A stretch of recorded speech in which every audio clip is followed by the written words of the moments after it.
दोस्तों, आधुनिक होने के चक्कर में इस सत्य को मत भूल जाना कि हम अपने मानव जीवन में जैसे कर्म करते हैं, उनका वैसा ही फल हमें इस जीवन में भोगना पड़ता है। प्रत्येक कर्म का कुछ ना कुछ फल होता है। नमस्कार साथियों, गहरे शब्द में आपका स्वागत है। मित्रों, आज हम आपको सुनाएंगे एक बूढ़ी औरत और उसकी 3 बहुओं की कहानी, जो अपने कर्मों की वजह से कुठिया बन गई। आज की कहानी बड़ी ही ज्ञानवर्धक और मोटिवेशनल है। तो चलिए चलते हैं कहानी की तरफ। एक छोटे से गांव में एक बूढ़ी माँ रहती थी। उसकी 3 बहुएं और 3 बेटे थे।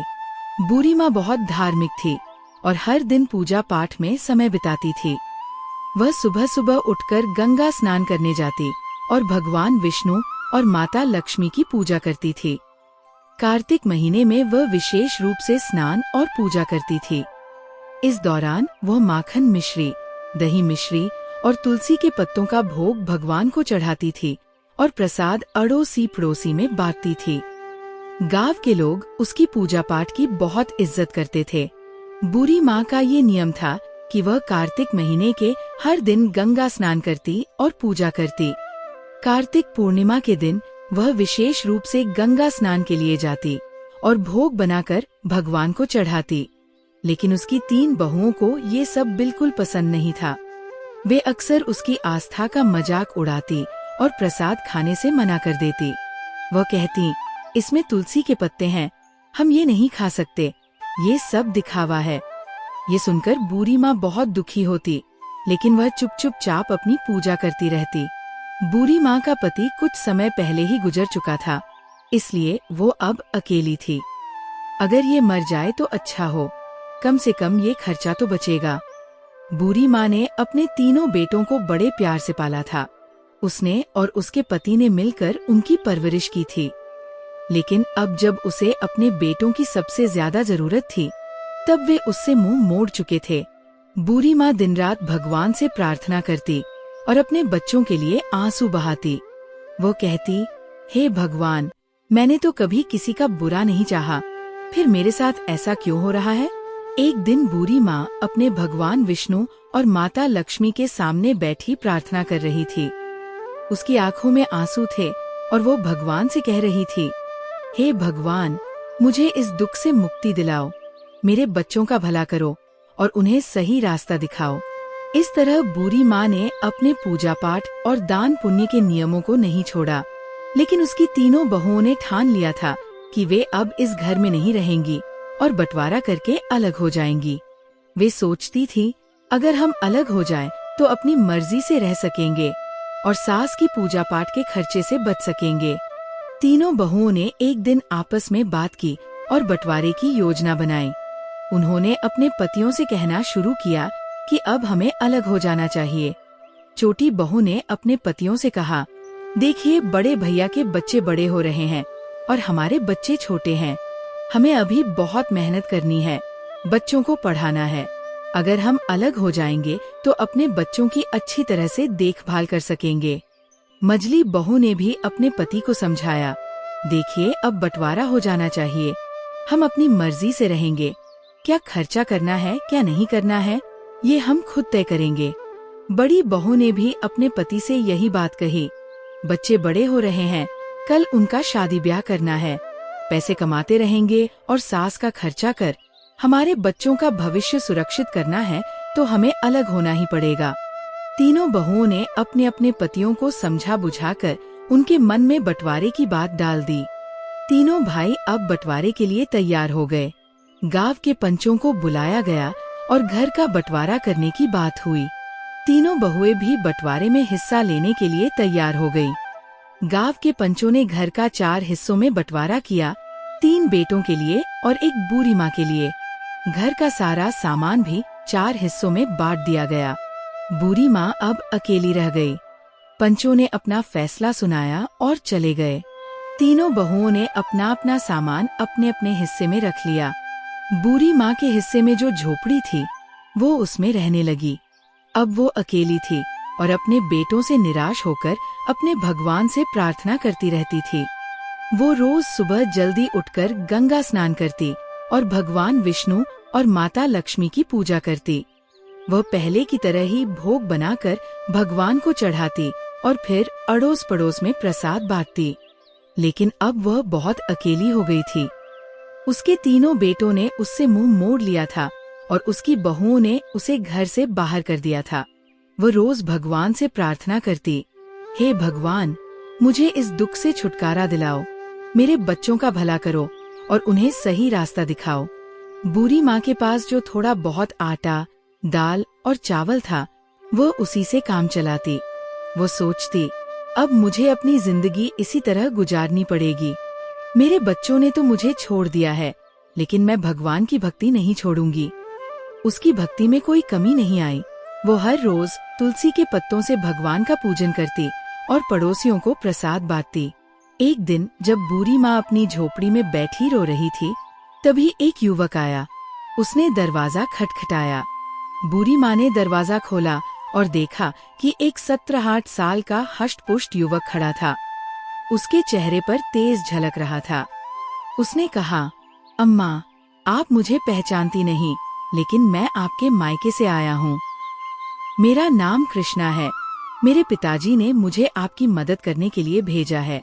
बूढ़ी माँ ने आश्चर्य से पूछा, कृष्णा, तुम मेरे मायके से आए हो? मैंने तो तुम्हें कभी देखा नहीं। कृष्णा ने कहा, मुझे पहचानती नहीं, लेकिन मैं आपके मायके से आया हूँ। मेरा नाम कृष्णा है। मेरे पिताजी ने मुझे आपकी मदद करने के लिए भेजा है। बूढ़ी माँ की आंखों में आंसू आ गए। उसने कृष्णा को अंदर बुलाया और उसे बैठने के लिए कहा। उसने पानी का गिलास और थोड़ा सा गुड़ दिया। कृष्णा ने पानी पिया और गुड़ खाया। फिर उसने अपनी थैली से कुछ खाने का सामान, कपड़े और दवाइयाँ निकाली। उसने कहा, अम्मा, ये सब सामान मैं आपके लिए लाया हूँ। आप भूखी मत रहना, हम रोज आपको खाना भिजवाएंगे। बूढ़ी माँ ने कृष्णा को आशीर्वाद दिया और कहा, बेटा, तुम्हारा बहुत बहुत धन्यवाद। तुमने मेरे लिए जो किया है, उसके लिए मैं भगवान से तुम्हारे सुख समृद्धि की प्रार्थना करूंगी। कृष्णा ने बूढ़ी माँ से विदा ली और वह चला गया। वो पहले की तरह ही भोग बनाकर भगवान को चढ़ाती और पड़ोसियों को प्रसाद बांटती। लेकिन उसकी तीनों बहुओं को ये सब देखकर बहुत जलन होती थी। वे सोचती थी, ये बुढ़िया आखिर कहाँ से इतना खाना ला रही है? इसके पास कोई कमाने वाला भी नहीं है। जल्द ही वे ये चाहती थी कि बूढ़ी माँ भूखी प्यासी मर जाए, लेकिन वह तो और तंदुरुस्त होती जा रही थी। एक दिन बहुओं ने फैसला किया कि वे बूढ़ी माँ की झोपड़ी में जाकर पता लगाएंगी कि वहाँ क्या हो रहा है। अगले दिन जब बूढ़ी माँ गंगा स्नान के लिए गई हुई थी, तब तीनों बहुएं उसकी झोपड़ी में घुस गईं। वहाँ उन्होंने देखा कि झोपड़ी में दाल, चावल, आटा, मसाले, सूखे मेवे और कई तरह का अच्छा खाना रखा हुआ है। बहुएं हैरान रह गईं। वे आपस में बातें करने लगीं। ये बुढ़िया इतनी चालाक निकली। हमें लगता था कि ये भूखी प्यासी मर रही है, लेकिन यहाँ तो हर चीज का भंडार है। बड़ी बहू ने कहा, इसने जरूर हमारे घर से चोरी करके ये सब जमा किया है। हम काम में लगी रहती थी और ये चोरी चोरी अपना घर भरती रही। अब इसे सबक सिखाना होगा। मझली बहू ने कहा, हाँ, हमें इसे मजा चखाना चाहिए। देखते हैं कि इसने यहाँ क्या क्या जमा किया है। छोटी बहू ने भी सहमति जताई। सही कहा, हमें इसके खिलाफ कुछ करना होगा। तीनों बहुएं झोली भर भर कर सामान अपने घर ले जाने लगी। जैसे ही उन्होंने खाने का सामान उठाया, उन्होंने देखा कि उसमें तुलसी के पत्ते हैं। गुस्से में आकर उन्होंने तुलसी के पत्ते नाली में फेंक दिए। ये देखकर वे और भी क्रोधित हो गई और सामान उठाकर बाहर जाने लगी। तभी एक अजीब घटना घटी। बहुएं कुटिया बन गईं। गांव में हड़कंप मच गया। बच्चों और पतियों ने जब ये देखा तो वे हैरान रह गए। उन तीनों के बच्चे चिल्लाने लगे, मम्मी कुटिया बन गई हैं। पापा देखो मम्मी को क्या हो गया। तीनों बहुओं के पति समझ नहीं पा रहे थे कि ये कैसे हुआ। उन्होंने कोशिश की कि कुटिया को घर से बाहर भगाएं, लेकिन वे घर छोड़ने को तैयार नहीं थी। वे अपनी भाषा में कुछ समझाने की कोशिश कर रही थी, लेकिन कोई उनकी बात नहीं समझ पा रहा था। बच्चे रो रहे थे और पतियों को भी रोना आ रहा था। उन्होंने अपने बच्चों को संभालते हुए कहा, चलिए, अब कुछ नहीं किया जा सकता, हमें माँ का इंतजार करना होगा। शायद वही कुछ हल बता सके। गांव के लोग भी इकट्ठा हो गए और सोचने लगे कि ये अनहोनी कैसे हुई। सभी ने बूढ़ी माँ की वापसी का इंतजार करने का फैसला किया। बूढ़ी माँ को अब अपने रोज के जीवन में थोड़ी राहत मिल रही थी। कृष्णा रोज खाना लाकर रख जाता था और बूढ़ी माँ भगवान का भोग लगाकर पहले की तरह प्रसाद बांटती थी। लेकिन उसे इस बात का कोई अंदाजा नहीं था कि उसके घर में क्या हो रहा है। उसे यही लगता था कि सब कुछ पहले जैसा ही चल रहा है। इधर तीनों बहुएं कुटिया बनकर घर के आंगन में बैठी थी। उनके पतियों को घर का सारा काम करना पड़ रहा था। वे बहुओं की वापसी का इंतजार कर रहे थे। गांव के लोग भी इस अजीब घटना से हैरान थे। हर कोई यही कहता था कि ये सब बूढ़ी माँ की भक्ति और उसकी तपस्या का फल है। गांव के कुछ लोगों ने बूढ़ी माँ को गंगा स्नान के लिए जाते देखा। उन्होंने सोचा कि गांव उसे सारी बात बतानी चाहिए। वे उसके पास गए और बोले, माई, तुम्हारे घर में कुछ अजीब हो रहा है। तुम्हारी तीनों बहुएं कुतिया बन गई है। बूढ़ी माँ को ये सुनकर बहुत आश्चर्य हुआ।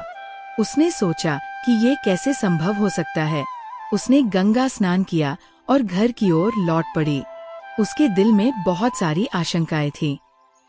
उसने भगवान से प्रार्थना की, हे भगवान, मेरे घर की रक्षा करना और मेरे बच्चों को सही रास्ता दिखाना। जब बूढ़ी माँ घर पहुंची तो उसने देखा कि गांव के लोग उसे कुछ बताने आए थे। बेटों ने रोते हुए अपनी माँ को सारी कहानी सुनाई। उन्होंने कहा, माँ, हमसे बहुत बड़ी गलती हो गई। हमारी पत्नियों ने तुम्हारे सामान को नाली में फेंक दिया था और उसी समय वे कुतिया बन गईं। अब हमें नहीं पता कि उन्हें कैसे ठीक करें। बूढ़ी माँ ने अपने बेटों को दिलासा दिया और कहा, भगवान सब ठीक करेंगे, तुम लोग घबराओ मत। बूढ़ी माँ ने अपने भगवान से प्रार्थना की और उनसे समाधान मांगा। उसने सोचा कि शायद किसी साधु बाबा के पास इसका समाधान हो सकता है। उसी समय एक साधु बाबा गांव में आए। बूढ़ी माँ ने उन्हें अपने घर बुलाया और सारा हाल बताया। साधु बाबा ने ध्यान से सारी बातें सुनी और कहा, ये सब तुम्हारी भक्ति और तपस्या का फल है, लेकिन चिंता मत करो, इसका उपाय भी है। बूढ़ी माँ ने पूछा, बाबा, कृपया मुझे उपाय बताएं। मैं अपने बच्चों को इस हालत में नहीं देख सकती। साधु बाबा ने कहा, तुम्हें कार्तिक महीने में विशेष पूजा करनी होगी। तुम्हारे स्नान के पानी से तुम्हारी बहुओं को नहलाना होगा और ब्राह्मणों को भोग खिलाना होगा। इससे वे अपने असली रूप में वापस आ जाएंगी। बूढ़ी माँ ने साधु बाबा को धन्यवाद दिया और अपने बेटों को ये उपाय बताया। बेटों ने कहा, माँ, हम तुम्हारी हर बात मानेंगे। हम इस उपाय को जरूर अपनाएंगे। बेटों ने ये तय किया कि भगवान के लिए भोग बनाने की व्यवस्था करेंगे। हर सुबह बूढ़ी माँ गंगा स्नान के लिए जाती और स्नान का पानी एकत्र करती। उसके बाद वह भगवान विष्णु और माता लक्ष्मी की पूजा करती और फिर अपने पड़ोसियों को प्रसाद बांटती थी। वे अक्सर रोते हुए अपनी दादी से कहते, दादी माँ, कब ठीक होंगी? हमें हमारी माँ वापस चाहिए। बूढ़ी माँ बच्चों को दिलासा देती और कहती, बेटा, भगवान सब ठीक करेंगे। तुम लोग धैर्य रखो और प्रार्थना करो। प्रार्थना के अंत में बूढ़ी माँ ने सभी के पैर छुए और भगवान से प्रार्थना की, हे भगवान, मेरी बहुओं को उनके पूर्व रूप में वापस लाओ। मेरे कार्तिक स्नान और पूजा का फल उन्हें मिले। ब्राह्मणों ने तृप्त होकर भोजन किया और बूढ़ी माँ को आशीर्वाद दिया। उन्होंने कहा, माई, तुम्हारी पूजा और तपस्या सफल होगी। भगवान तुम्हारी प्रार्थना अवश्य सुनेंगे। ब्राह्मण भोज के बाद बूढ़ी माँ ने तीनों बहुओं को बुलाया। तीनों कुतियां भगवान के भोग के जूठे भोजन को बड़े प्रेम से खाने लगी। बूढ़ी माँ ने उनके ऊपर गंगा जल छिड़का और उन्हें स्नान के पानी से नहलाया। जैसे ही गंगा जल और स्नान का पानी बहुओं के ऊपर छिड़का गया, एक चमत्कार हुआ। धीरे धीरे तीनों बहुएं अपने असली रूप में वापस आने लगी। उनके चेहरे पर पश्चाताप के आंसू थे और वे अपनी सास के पैरों में गिरकर रोने लगी। तीनों बहुएं कहने लगी, माँ, हमें माफ कर दो। हमने तुम्हारे साथ बहुत बुरा किया। हमें हमारे कर्मों की सजा मिल गई। अब हम तुम्हें कभी कोई कष्ट नहीं देंगे और हमेशा तुम्हारी सेवा करेंगे। बूढ़ी माँ ने उन्हें गले लगाया और कहा, बेटा, भगवान ने तुम्हें माफ कर दिया है। अब तुम लोग सच्चे दिल से भगवान की भक्ति करो और अपने कर्मों को सुधारो। तीनों बहुओं ने अपनी सास से वादा किया कि वे अब हर साल कार्तिक स्नान और पूजा करेंगी और कभी भी बूढ़ी माँ का अपमान नहीं करेंगी। इस तरह पूरे परिवार ने मिलकर भगवान की पूजा की और प्रसाद बांटा। तीनों बहुएं अब अपने असल रूप में वापस आ गईं। अब सभी मिलकर भगवान की पूजा करते और कार्तिक स्नान की महिमा को समझाते थे। बूढ़ी माँ ने अपने बेटों और बहुओं को सिखाया कि भक्ति और सेवा का महत्व क्या होता है। उसने कहा, देखो बेटा, भगवान की पूजा और सेवा से हमें सच्चा सुख और शांति मिलती है। हमें हमेशा सच्चे दिल से भक्ति करनी चाहिए और दूसरों की मदद करनी चाहिए। बड़ी बहू ने कहा, माँ, हम अब समझ गए हैं कि भगवान की पूजा का क्या महत्व है। हम हर साल कार्तिक स्नान करेंगे और भक्ति से जीवन जिएंगे। मझली बहू ने भी अपनी माँ से कहा, माँ, हमें माफ कर दो, हमने तुम्हारे साथ बहुत गलत किया। अब हम तुम्हारी सेवा करेंगे और तुम्हारे साथ मिलकर भगवान की पूजा करेंगे। छोटी बहू ने भी अपनी माँ से वादा किया, माँ, अब हम सब मिलकर रहेंगे और कोई भी तुम्हें कभी तकलीफ नहीं देगा। हम हर साल कार्तिक स्नान और पूजा करेंगे। बूढ़ी माँ बहुत खुश हुई और अपने बच्चों को आशीर्वाद दिया।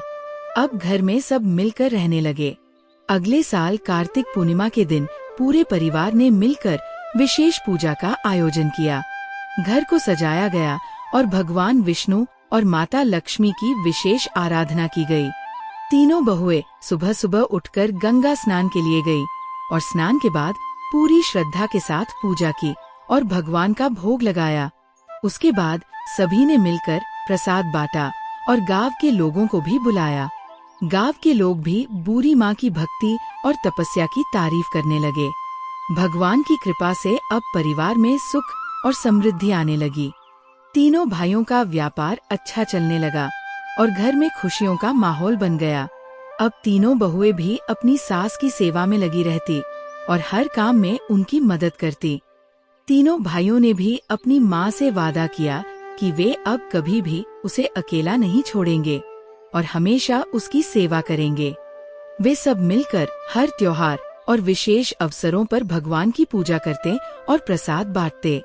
बूढ़ी माँ का जीवन अब पूरी तरह से बदल चुका था। उसकी भक्ति और तपस्या ने पूरे परिवार को एक नई दिशा दी थी। अब सब मिलकर भगवान की आराधना करते और जीवन में सुख शांति पाते। इस कहानी से हमें ये सीखने को मिलता है कि भक्ति, सेवा और सच्चे मन से की गई प्रार्थना हमेशा फलदायी होती है। भगवान अपने भक्तों की सच्ची भक्ति को कभी निराश नहीं करते और उन्हें सुख, शांति और समृद्धि का आशीर्वाद देते हैं। दोस्तों, आज हम जो भी फल भोग रहे हैं, वो हमारे पिछले जन्मों के कर्मों के कारण है। वह हमारा प्रारब्ध कहलाता है। वह फल हमें भोगना ही पड़ता है। कर्मों का फल हमें अवश्य मिलता है। जैसे भी कर्म किए होंगे, वैसा ही फल मिलेगा। लेकिन हम इस बात को समय से समझ नहीं पाते। जब तक हमें ये एहसास होता है कि हमने जो भी कर्म किए हैं, उनका परिणाम क्या होगा, तब तक समय बहुत अधिक बीत चुका होता है। कर्म के 3 प्रकार होते हैं, जिनमें से पहला है संचित कर्म। संचित कर्म वे कर्म हैं जिनका फल इस जीवन में नहीं मिलता। ये कर्म जन्म जन्मांतर तक संचित होते जाते हैं। यदि कोई अपमान करे और आप क्रोध न करें, तो आपके संचित कर्म कम होते हैं। प्रत्येक जन्म में किए गए संस्कार और उनके फल जीव की व्यक्तिगत पूंजी होते हैं, जो अच्छे या बुरे दोनों हो सकते हैं। यही संचित कोष संचित कर्म कहलाता है और मनुष्य इसे हर जन्म में नए रूप में अर्जित करता रहता है। श्रीमद् भगवद गीता के अनुसार दूसरा कर्म है प्रारब्ध कर्म। प्रारब्ध संस्कृत शब्द है जिसका अर्थ है प्राप्त हुआ। हिंदू ज्योतिष शास्त्र में ये उस कर्म को कहते हैं जो जीवात्मा के इस जन्म में अनुभव करने के लिए निश्चित किया गया है। यह प्रारब्ध कर्म जीवात्मा के जन्म, मृत्यु, अनुभव और जीवन की स्थितियों को निर्धारित करता है। प्रारब्ध कर्म जीवात्मा के पूर्व कर्मों का एक छोटा सा भाग होता है, जो उसे इस जन्म में अनुभव करने के लिए संकल्पित किया जाता है। जब ये प्रारब्ध कर्म समाप्त हो जाता है, तब जीवात्मा के नए कर्म प्रारंभ होते हैं। तीसरा कर्म है क्रियमान कर्म। ये शारीरिक कर्म है जिनका फल प्रयास के साथ ही मिलता रहता है, जैसे नशा किया, उन्माद आया, विष खाया, मृत्यु हुई। शरीर जड़ तत्वों से बना है, उसमें तुरंत ही बदला मिलता है। नियम के विरुद्ध आहार करने पर रोग की पीड़ा और निर्बलता का अभिलंब आक्रमण हो जाता है और उसकी शुद्धि भी शीघ्र हो जाती है। क्रियमान कर्म से ही संचित कर्मों का निर्माण होता है। ये जोड़ घटाना कैसे चलता है? जो भी कर्म हम पूर्ण चैतन्यता से नहीं करते, वह क्रिया नहीं, प्रतिक्रिया होती है। जब हम बिना चैतन्यता के कर्म करते हैं, जैसा प्राय दैनिक जीवन में होता है, तो हमारे संचित कर्म बढ़ जाते हैं। इसे मैं एक योगी के उदाहरण से समझाता हूँ। एक योगी एक वृक्ष के नीचे ध्यान में मग्न थे। तभी एक व्यक्ति वहाँ आया और उनका अपमान करने लगा। योगी शांत रहे, कोई प्रतिक्रिया नहीं हुई। न बाहरी रूप से न आंतरिक रूप से उन्हें क्रोध भी नहीं आया। बाद में उनके शिष्य जो सब कुछ देख सुन रहे थे, उन्होंने पूछा, आपको क्रोध क्यों नहीं आया? तो योगी ने उत्तर दिया, संभवत पूर्व जन्म में मैंने उसका अपमान किया था। वास्तव में मैं इंतजार में था कि वह आकर मेरा अपमान करे। अब मेरा हिसाब बराबर हो गया। अगर मैं क्रोध करता तो फिर मेरे संचित कर्म बढ़ जाते। इस प्रकार के कर्म क्रियमान कर्म कहलाते हैं। मुझे सुनने के लिए धन्यवाद। दोस्तों, मिलते हैं अगली वीडियो में एक नई सीख के साथ। खुश रहिए, अपना ख्याल रखिए। जय श्री कृष्णा। हर हर महादेव।